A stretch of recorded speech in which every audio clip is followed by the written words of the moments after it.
walls and haunt the vast expanse of the yard. With so many places and such a large area to investigate, we thought we'd get a head start. And so I asked Kieran and Ian Cash to spend last night alone and in the dark here. And this is what happened. The one thing I can tell you about this place is it's very easy to get lost. Thanks. That's all right. Should we just explore down here a bit? I want something to happen, basically. I always do. On any investigation, I want something to happen. Don't look through the camera for a minute and just look at it with your naked eye. I mean, hold the camera roughly. Is there anybody in here with us? Is there anybody here with us now? What was that? Was that? Did you just move? I panned my arm like that. Just calm down, mate. I'm all right. Is that us echoing, or did you hear those voices? What? Was that our voices echoing? I don't know. I could have sworn I heard talking. The problem is with this place is that we're going to get an absolute load of silly noises out there, aren't we? But like that. But it'll just be the wind shaking the walls and stuff. There's that much metal machinery on walls, isn't there? Yeah, you're stealing my job now, are you? That's exactly what I should be saying. Sorry, okay, I'm looking around, hearing all these noises, and you're saying, well, of course, we're going to be getting these silly noises, but there's me going, what was that? What was that? This is Ian and Kieran signing off from Alone in the Dark.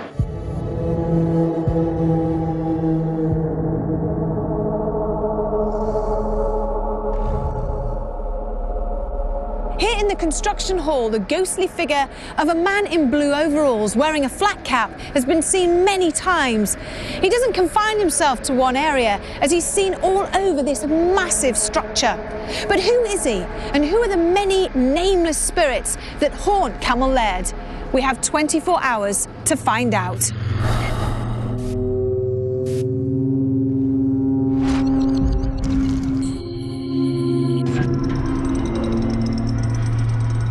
One afternoon, one of my colleagues had just come from the kitchen area, and as he's walking through the corridor, seeing an old lady walking through, which is unusual because we normally have a lot of business guys in. As he got to the reception area, no one there at all. Many strange happenings are said to occur here in this corridor. Many figures have been witnessed wandering its length, and one has been seen moving from the fax room through the wall and into the boardroom. Some people complain of being touched by unseen hands. One employee was so shaken by the experience that she quickly left the corridor and entered the boardroom, only to see two dark shadows emerging through the wall.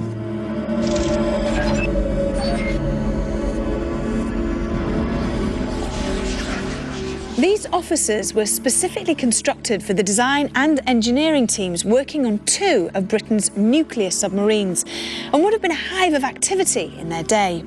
But now they're nothing more than a sad reminder of what went before. But this place isn't as deserted as it would first have you believe, as not all the ex-employees seem to have left. Dark figures have been witnessed slowly walking around this whole area. A strong presence has also been felt, and the staircases leading up from the ground floor are thought to have an entity that opens and shuts doors with regular occurrence. Given the nature of Cammell Laird and its history, what would Dr. Kieran O'Keefe expect of the coming investigation?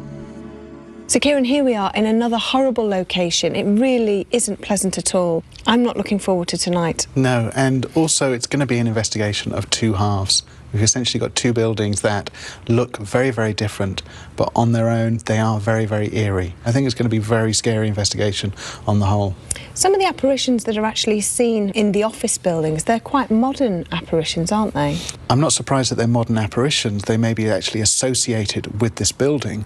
What is more surprising is the history of the land on which this building is. I mean, we're talking about the grounds of kind of a monastic area. There was a priory here very early on in history, and so you would have thought that some of the apparitions may be monks.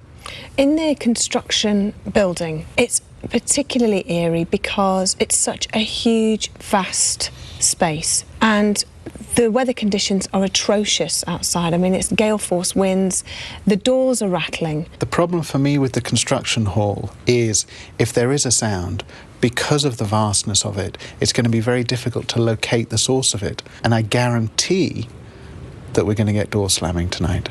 I have to say, we've both been here before. We did an investigation for our book. It's a frightening, frightening place to be. I did it once, I couldn't go anywhere on my own, so I just know that we're in for one heck of a night. Definitely.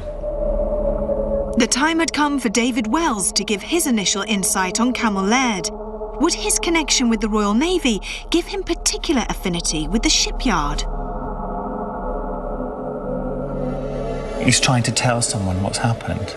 Graham, if you are here, if there's a spirit or if any astrals here, could you make a sound? That was me. If you need our help, we need yours. He's right here. He's absolutely right here.